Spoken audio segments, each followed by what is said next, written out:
అధ్యక్ష, గౌరవనీయులు కొనతాల రామకృష్ణ గారు అలాగే శ్రీమతి ప్రశాంతి రెడ్డి గారు అడిగినటువంటి వాటికి సమాధానంగా అధ్యక్ష, యాక్చువల్గా 55,746 అంగన్వాడీ సెంటర్లు ఉన్నాయి అధ్యక్ష. అందులో 48,268 అంగన్వాడీ సెంటర్లు అధ్యక్ష. మినీ అంగన్వాడీ సెంటర్స్ కూడా ఉన్నాయి అధ్యక్ష. అవి 6,732 అధ్యక్ష. అయితే వీటిలో 6,732లో దాదాపు 5,000 మినీ అంగన్వాడీస్ని మెయిన్ అంగన్వాడీలుగా మార్చడం జరిగింది అధ్యక్ష. అక్కడ ఉన్నటువంటి ఎవరైతే సింగిల్ వర్కర్ ఉన్నారో ఆమెనే 10th క్లాస్ పాస్ అయితే ఆమెనే టీచర్గా కూడా పెట్టడం కూడా జరిగింది అధ్యక్ష. అక్కడ ఆయాలకు కూడా మనం ఆల్రెడీ నోటిఫికేషన్ ఇవ్వడం కూడా జరిగింది అధ్యక్ష. ఇది జరిగింది అధ్యక్ష. తర్వాత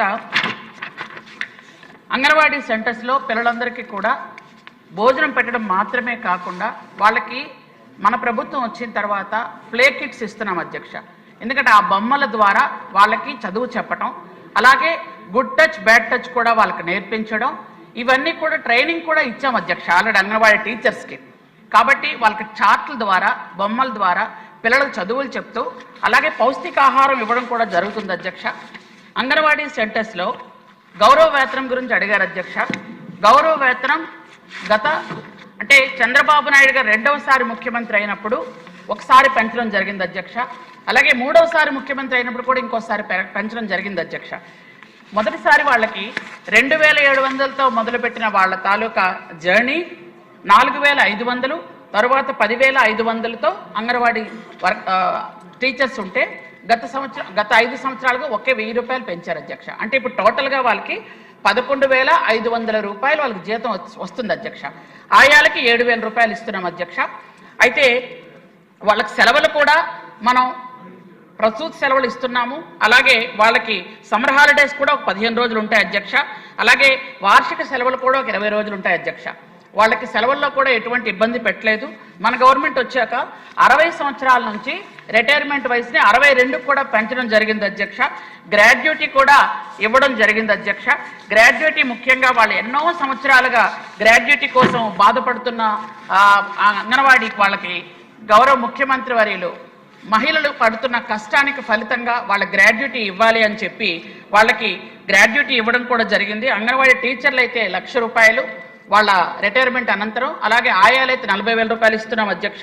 అలాగే ఎవరైనా చనిపోతే వాళ్ళకి 2 లక్షల రూపాయలు బీమా కూడా వర్తిస్తుంది అధ్యక్ష. అలాగే చనిపోయిన వెంటనే వాళ్ళకి మట్టి ఖర్చుల కింద 15,000 రూపాయలు కూడా ఇవ్వడం జరుగుతుంది అధ్యక్ష. ఈ విధంగా వాళ్ళందరికీ కూడా మనం ఇస్తున్నాము. అలాగే అంగన్వాడీ కేంద్రాల్లో ఇప్పటికే 11,400 కేంద్రాల్లో మంచినీటి సదుపాయం జరిగింది అధ్యక్ష.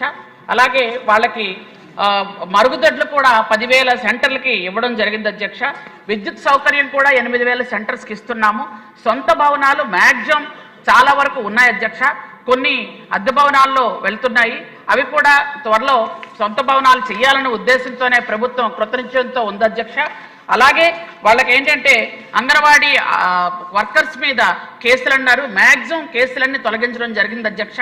ఎక్కడో మరీ ఇంటెన్షనల్గా పెట్టిన కేసులు అయితే ఇంతకుముందు తీయడం జరిగింది అధ్యక్ష. కానీ ఏవైనా వాళ్ళు నిజంగా జరిగినవి ఏవైతే 1-2 ఉంటే ఉండాలి తప్ప కానీ ప్రభుత్వం తరపు నుంచి ఇంతకు పూర్వం కక్ష సాధింపు చర్యలుగా వాళ్ళ మీద ఏ కేసులు అయితే పెట్టారో ఇంతకు పూర్వం ప్రభుత్వం పూర్తి స్థాయిలో మహిళల మీద ఆ కేసులన్నీ తీసేయమని గౌరవ ముఖ్యమంత్రి గారు ఎప్పుడో ఆర్డర్ ఇవ్వడం జరిగింది అధ్యక్ష. ఇస్తున్నాం, అవన్నీ కూడా చేస్తున్నాం అధ్యక్ష. అలాగే అధ్యక్ష వాళ్ళకి అవార్డులు కూడా ఇస్తున్నాం అధ్యక్ష. ఎవరు బాగా పనిచేస్తే వాళ్ళకి అవార్డులు ఇచ్చి ప్రోత్సాహం కూడా ఇస్తున్నాం అధ్యక్ష. యూనిఫామ్ కూడా సంవత్సరానికి 2 యూనిఫామ్స్ కూడా అంగన్వాడీ వర్కర్స్కి ఆయాలకు కూడా ఇవ్వడం జరుగుతుంది అధ్యక్ష.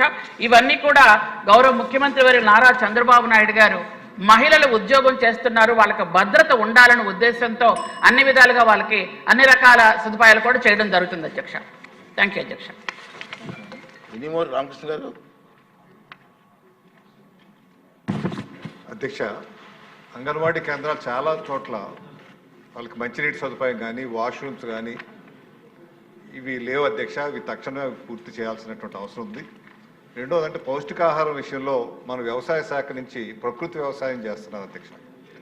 వాళ్ళకి సరఫరా చేసేటువంటి దినుసులు ఏవైతే ఉంటాయో ఆ ప్రకృతి వ్యవసాయం ద్వారా వచ్చినవి ఇస్తే వాళ్ళకి చాలా మేలు జరుగుతుంది అధ్యక్ష. వాళ్ళకి మార్కెటింగ్ జరుగుతుంది, మనకి అవసరం. కాబట్టి పిల్లలకి కెమికల్స్ లేనటువంటి మంచి పౌష్టికాహారం ఇచ్చేటువంటి అవకాశం ఉంటుంది. కాబట్టి ప్రభుత్వం దృష్టి పెట్టాల్సిందే. మినిస్టర్ గారు, త్వరలోనే అది పూర్తి చేసే కార్యక్రమం వేకెన్సీ చాలా మంచి సెషన్ అండి, ఒకసారి పరిశీలించండి.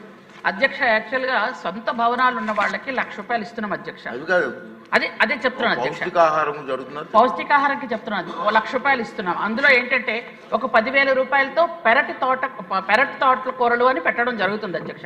పెరటి తోటలో ఏంటంటే అక్కడ అన్ని రకాల కూరగాయలు పండించడంతో పాటు వాళ్ళకి ఈ ₹1,00,000 ఏంటంటే డ్రింకింగ్ వాటరు, టాయిలెట్, ఆ ఫెసిలిటీలు కూడా ఏర్పాటు చేయడానికి వాళ్ళకి ₹1,00,000 ఇస్తున్నామండి. అందుకే ఆ పెరటి తోటలో ఏంటంటే అన్ని రకాల కూరగాయలు పండిస్తూ పౌష్టికాహారం పిల్లలకి ఇవ్వాలన్న ఉద్దేశంతోనే బాల సంజీవిని కూడా అందుకే కొత్తగా తీసుకొచ్చాం అధ్యక్ష. పిల్లలకి అందరికీ పౌష్టికాహారం ఇస్తున్నాం. Thank you.